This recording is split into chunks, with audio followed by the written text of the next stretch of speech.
ಬಿಡಿ ಬನ್ನಿ ಅವ್ರು ನೋಡ್ಕೊಂತಾರೆ ನಿಮ್ದೇನಾ?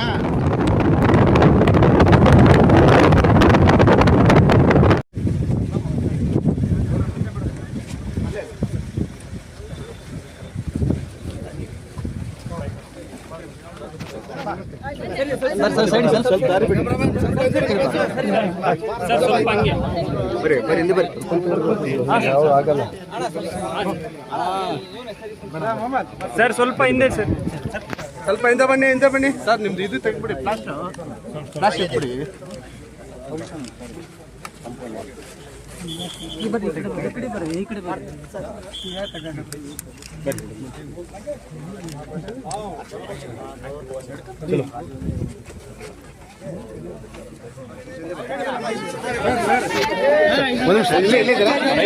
ರೈತರಿದ್ದಾರೆ ಬನ್ನಿ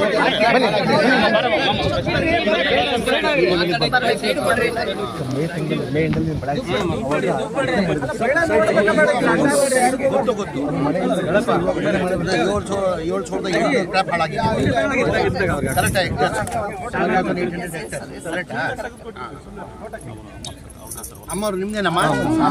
ಎಷ್ಟು ಎಕರೆ ಹೊಲ ನಿಮ್ದು? ಮೇಡಮ್ ಸ್ವಲ್ಪ ಹಿಂದೆ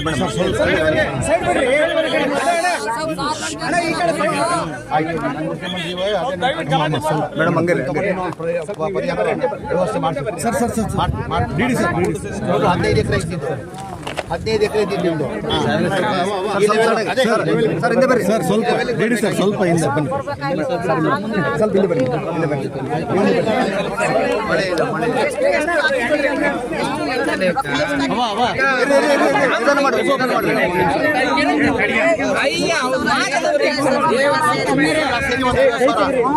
ಎಷ್ಟು ಎಕರೆಗೆ?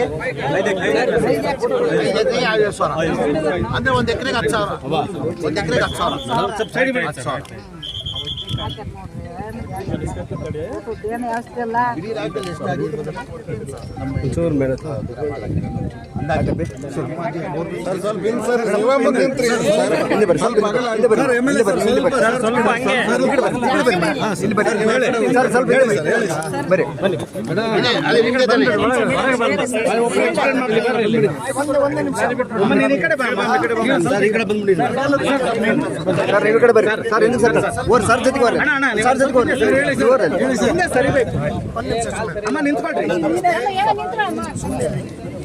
ಇಲ್ಲಿ ನಮ್ಮ ತಾಲೂಕಲ್ಲಿ ಸುಮಾರು 1,20,000 ಹೆಕ್ಟೇರು ಭೂಮಿ ಇದೆ. 65,000 ಎಕರೆ, 65,000 ಎಕರೆ ಮಾತ್ರ. ಸುಮಾರು 58,000 ರಿಂದ 59,000 ಬಿತ್ತನೆಗೆ ರೆಡಿ ಮಾಡ್ಕೊಂಡಿದ್ರು. ಆದ್ರೆ 30,000 ಕೂಡ ಬಿತ್ತನೆ ಮಾಡೋಕ್ಕಾಗಿಲ್ಲ. 30,000 ಹೆಕ್ಟೇರ್ ಕೂಡ ಬಿತ್ತನೆ ಮಾಡೋಕ್ಕಾಗಿಲ್ಲ. ಅದರಲ್ಲಿ ಬಿತ್ತಿರೋದ್ರಲ್ಲಿ ಕೂಡ ಸುಮಾರು 70% ಇವತ್ತು ನಾಶ ಆಗೋಗಿದೆ, ಹಾನಿಯಾಗಿದೆ. ಮತ್ತೆ ಈಗ ನೀವು ಸುತ್ತ ತಿರುಗಿ ನೋಡಿ, ಎಲ್ಲಿ ನೋಡಿದ್ರು ವಿಂಡ್ ಫ್ಯಾನು ಮತ್ತು ಈ ಹೈ ಟೆನ್ಷನ್ ಲೈನುಗಳು, HT ಲೈನುಗಳು, ಸೋಲಾರು ಇದ್ರದ್ದೇ ಹೋಗಿ ಇಲ್ಲಿ ಯಾವುದೇ ರೀತಿ ದುಡಿಮೆಗೆ ಇದನ್ನೇ ನಂಬ್ಕೊಂಡಿರೋಂಥವ್ರು.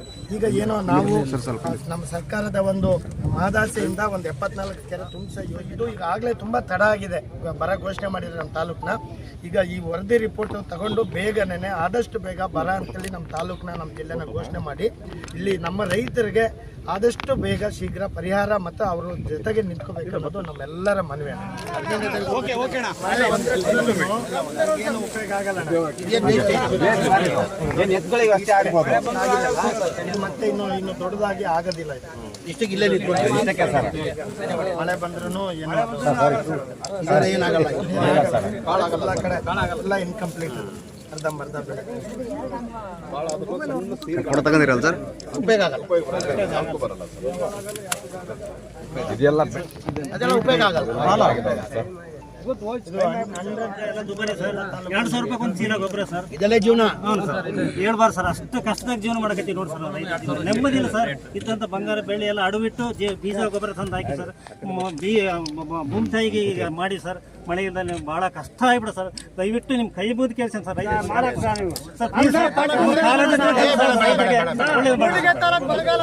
ಕಷ್ಟ ಐತೆ ಸರ್ ಜೀವನ.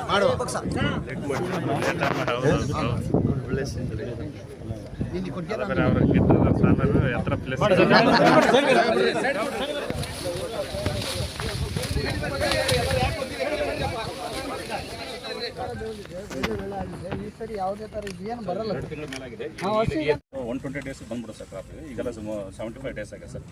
ಇದು ಮಳೆ ಇಲ್ಲದಾಗ ಸ್ಟಂಟೆಡ್ ಗ್ರೋತ್ ಆಗಿ ಇದು ಪ್ರೊಡಕ್ಷನ್ ಸ್ಟಾರ್ಟ್ ಆಗಿದೆ ಸರ್. ಬಿಡಿ ಬನ್ನಿ ಅವ್ರು ನೋಡ್ಕೊಂತಾರೆ.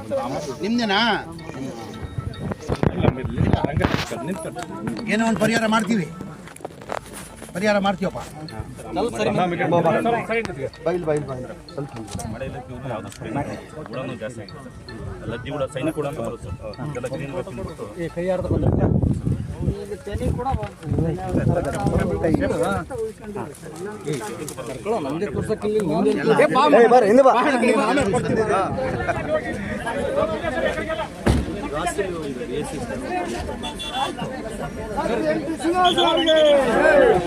ಮಾಮ